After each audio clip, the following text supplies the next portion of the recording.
हम डिस्कस करते हैं parameterized constructor in C sharp. If we pass parameter to constructor method is called parameterized constructor. अब आपका जो कंस्ट्रक्टर होता है उसके अंदर हम पैरामीटर डिफाइन कर देते हैं जो आपके क्लास के वेरिएबल की वैल्यू को इनिशियलाइज करेगा। जैसे ही हम उसका ऑब्जेक्ट बनाएंगे तो वो उसको वैल्यू इनिशियलाइज कर देगा। जो आपके पैरामीटर्स कंस्ट्रक्टर होते हैं, these constructor defined by the programmer. Now अब हम एक पैरामीटराइज कंस्ट्रक्टर बनाते हैं जिसके अंदर हम पास करेंगे वैल्यू इम्प्लाई आईडी। यहाँ पे मेरे पास क्या है, इंट इम्प्लाई आईडी। मैं जानबूझ के ये ले रहा हूँ वेरिएबल जो आपकी क्लास के हैं। दूसरा आपके पास क्या आ गया, स्ट्रिंग नेम।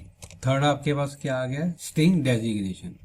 तो ये हो गया आपका पैरामीटराइज कंस्ट्रक्टर। अब मैंने यहाँ पे क्या किया, ईआईडी मैंने ले लिया जो आपके वेरिएबल का नेम है, स्ट्रिंग नेम क्या ले लिया जो आपके वेरिएबल का नेम है। अगर मैंने क्लास के वेरिएबल को डिफरेंशिएट करना है विद द पैरामीटर, यहाँ पे मैं क्या करूंगा, दिस का मतलब क्या हो जाएगा, ये हमारा क्लास का वेरिएबल है और यहाँ पे मैं लिख दूंगा ईआईडी और यहाँ पे भी मैं लिख दूंगा दिस वेरिएबल है, दिस डॉट स्ट्रिंग डेजिग्नेशन। यहाँ पे मैं डेजिग्नेशन लिख देता हूँ, यहाँ पे सेमीकोलन डालना भूल गए। अब जो ये रिप्रेजेंट कर रहा है ये आपका क्या है, ये वाला वेरिएबल है और ये वाला जो वेरिएबल है वो यहाँ पे हम पास कर रहे हैं जो हम कंस्ट्रक्टर के थ्रू पास करेंगे। अगर हमने किसी क्लास के वेरिएबल को डिफाइन करना है तो हम उसको दिस वेरिएबल से डिफाइन करते हैं। तो दिस का बेनिफिट ये है।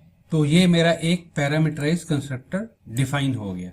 यहाँ पे भी मैं कर देता हूँ दिस डॉट ईआईडी और यहाँ पे भी मैं कर देता हूँ दिस डॉट स्ट्रिंग नेम। यहाँ पे भी मैं करता हूँ दिस डॉट डेजिग्नेशन ताकि वो क्लास के वेरिएबल को प्रिंट करवाए। नो अब हम आ जाते हैं यहाँ पे। हमने यहाँ पे एक एम्प्लॉय का ऑब्जेक्ट बनाया था लेकिन हमने इसकी वैल्यू को इनिशियलाइज नहीं किया। अगर यहाँ पे मैं पास कर दूं 1, ये मेरा क्या होगा, एम्प्लॉय आईडी हो गया। दूसरा मेरे पास क्या है, स्ट्रिंग नेम है, तो यहाँ पे मैं कर देता हूँ राजकुमार।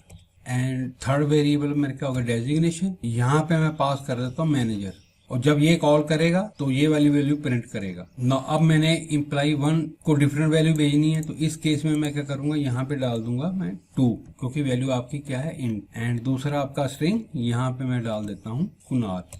एंड थर्ड वैल्यू मैं डाल देता हूँ आपकी IT मैनेजर। ना अब इस केस में मैं इसको रन करूंगा तो पहले में मेरे को वो वैल्यू देगा 1 राजकुमार मैनेजर, दूसरे ऑब्जेक्ट की वैल्यू देगा वो 2 कुणाल एंड IT मैनेजर।